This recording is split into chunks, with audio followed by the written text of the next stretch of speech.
Alors en effet, depuis 2016, le World Mountaineering Regatta est en co-organisation. Donc il y a le club, organisateur principal, mais associé au club nautique du Marin, au club nautique de Neptune, du Lamentin, et de deux associations, Van der Voel et Open the Bar.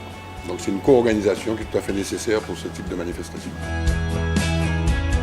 Alors c'est vrai que cette année, nous avons opté pour un format un peu particulier, toujours en 3 étapes, mais avec une particularité du samedi. On avait prévu un grand raid pour les racines et les surprises qui consistait à faire un grand tour, presque le 3/4 tour de Martinique en partant de Fort-de-France et en ralliant Sainte-Anne par le nord. Donc un format qui a été difficile, mais apparemment qui a plu, puisque toutes les arrivées se sont faites de nuit, mais bon, tout s'est bien passé. Donc un format qui risque d'attirer ceux qui aiment un peu la compétition extrême.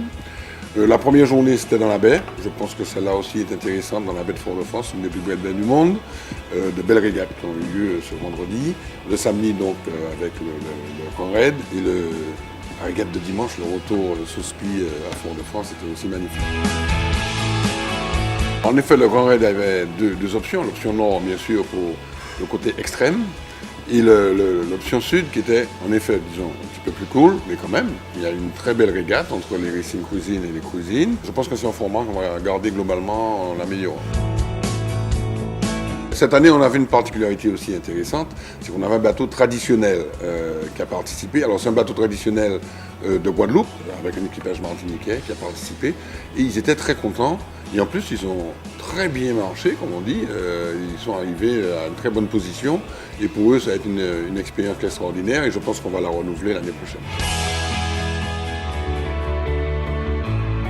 Nous avions prévu certains temps forts. Bon, la réunion des barreurs qui s'est passée sur le Malécon, parce que nous avions prévu en effet un centre névralgique, je dirais, qui était le Malécon avec le fond de mer de Fort-de-France, avec un petit village où les coureurs se retrouvaient après les courses. L'événement au Yacht Club avec la réunion des équipages, la soirée des équipages, et aussi un petit cocktail que nous avions prévu pour remercier tous nos partenaires et tous ceux qui nous avaient soutenus et leur permettre de rencontrer les skippers. C'est très bien passé, une très bonne convivialité. Et puis hier après-midi, le retour des bateaux dimanche sur le Malécon, c'était vraiment quelque chose d'extraordinaire parce que tous les équipages sont venus.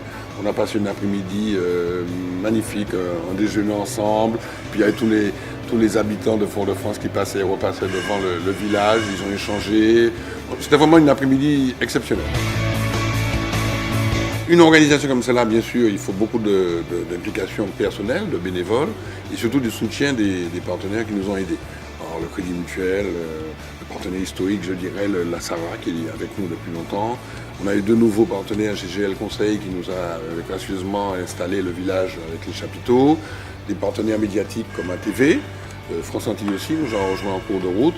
Bien sûr, les collectivités qui nous soutiennent depuis des années, que ce soit la collectivité territoriale de Martinique, que ce soit le CMT, ils sont souvent avec nous, ils nous soutiennent financièrement. Et des partenaires historiques aussi, PTO, pour la sécurité. On en a bien eu besoin samedi soir dans la nuit. Et aussi Ponche Croisière qui nous a permis d'avoir un bateau comité exceptionnel. On a des retours très positifs, on est vraiment tous très heureux et très contents d'avoir fait cette régate. Le format a l'air de plaire, donc je pense que comme je le disais tout à l'heure, on va certainement le renouveler et on va améliorer un certain nombre de choses. Surtout que beaucoup de partenaires nous ont renouvelé leur confiance et je pense qu'on ira même plus loin avec certains partenaires, notamment en ce qui concerne les collectivités, la mairie de Fort-de-France, que j'avais oublié, mon Dieu, de préciser, qui nous avait mis à disposition de l'espace et un certain nombre de moyens logistiques. Et ils sont vraiment ravis de la façon dont ça s'est passé. Allez, on va être ambitieux. L'année prochaine, il faut qu'on ait 40-45 bateaux avec disons une bonne dizaine de bateaux étrangers qui viendront. Ce sera vraiment une belle réussite si on arrive à faire ça. Donc les dates 2020, c'est le 14, 15, 16 février. Rendez-vous en 2020.